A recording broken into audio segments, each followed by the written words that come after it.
princípio operacional significa fazer essa análise prudencial, que é a análise que o juiz faz quando raciocina na hora de proferir uma determinada sentença. Ora, ninguém imagina que um juiz usa um raciocínio silogístico. Ele faz essa estimação. Apenas isso não vem configurado na sentença, mas é assim que o juízo prudencial trabalha, é assim que ele vai analisar as circunstâncias. Ora,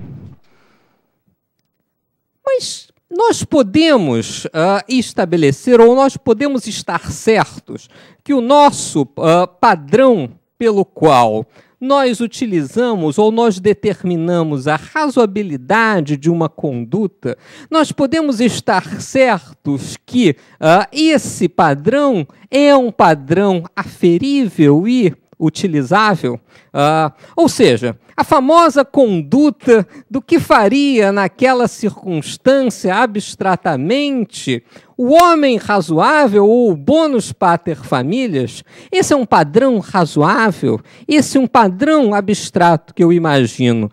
Esse padrão pode ser aplicado? Qual é a questão da aplicação dos padrões numa sociedade democrática? O professor Cass Sunstein, que é um renomado professor norte-americano, um dos principais constitucionalistas norte-americanos, que vai trabalhar uma série de considerações sobre a análise econômica do direito, no seu livro Laws of Fear, Leis do Medo, analisando o princípio da precaução. Ele vai discorrer sobre o papel do medo e da democracia na especificação do princípio da precaução. Ora, então ele vai dizer duas questões importantes. Na sociedade, existem mecanismos psicológicos que dispõem os indivíduos a equivocar-se sistematicamente na estimação do risco. Em nações democráticas, o direito responde a esses temores, maximizando as avaliações populares de risco à medida que os indivíduos interagem entre si. Ora, então, a primeira questão que ele vai tratar é da chamada disponibilidade heurística. Os indivíduos têm uma disposição a superestimar de modo considerável a magnitude de riscos altamente evocativos. Por exemplo, um acidente nuclear. Ora, a energia nuclear é uma das energias mais seguras e mais ambientalmente seguras do planeta. A França tem 75% de toda a sua energia há mais de 50 anos alimentada por energia nuclear. Mas a tendência que nós temos em relação à energia nuclear é achar que a energia nuclear é altamente prejudicial e altamente nociva ao meio ambiente. Por quê? Porque eu vi Síndrome da China, eu vi o acidente de Chernobyl, ou seja, aquilo que leva a uma evocação, a capacidade que eu tenho de superestimar a magnitude dos riscos. Ora, então, em multidão, há uma tendência a se superestimar esses riscos. Em compensação, por exemplo, os americanos morrem de câncer por ingestão de pasta de amendoim, muito mais, ou numa quantidade muito maior do que morrem por acidentes nucleares. E ninguém acha que pasta de amendoim seja perigosa. Ou seja, então, Sunstein vai dizer que coletivamente nós temos uma disponibilidade heurística a estabelecer ou a estimar riscos de maneira incorreta. Ou seja, quando estimamos o chamado bonus pater familias, estamos talvez estimando de maneira incorreta.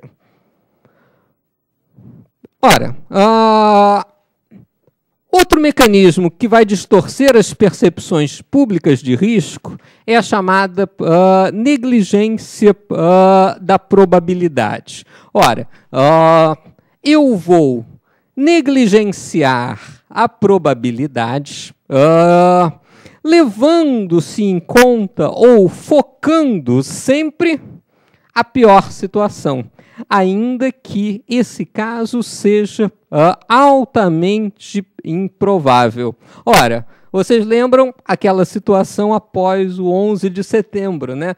Milhões e milhões de dólares nos Estados Unidos gastos procurando antrax nas cartas, procurando aquele pozinho branco que poderia estar sendo transmitido em determinadas cartas. Ora, comportamentos absolutamente de pânico, comportamentos absolutamente desarrazoados em relação àquilo que era estabelecido. Há tempos atrás, a Organização Mundial de Saúde, olha que nós estamos falando de uma organização internacional, estabeleceu que o DDT era um dos piores atentados contra o meio ambiente, porque ele ia se acumulando nos organismos e ia se causando determinados problemas. E o DDT foi banido completamente de todos os catálogos de produtos internacionais como nocivos à saúde. Porém, os problemas que o DDT resolvia, por exemplo, as epidemias de malária na África, não eram resolvidos pelos seus sucedâneos, não eram resolvidos por aqueles outros. E aí você começa a ter pessoas morrendo de uma série de doenças tropicais, né?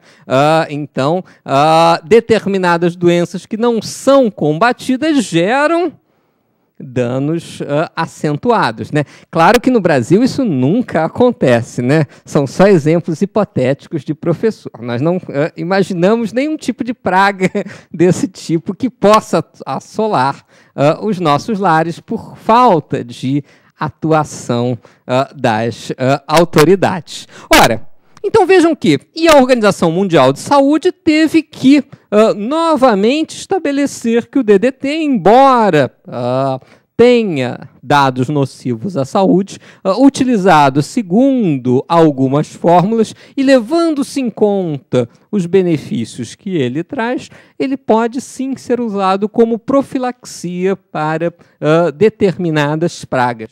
Ou seja, retirou a proibição absoluta que antigamente vigia sobre aquele inseticida. Ora, então, vejam que a aplicação do princípio da precaução, ela tem que ser imaginada como um princípio que é um princípio que vai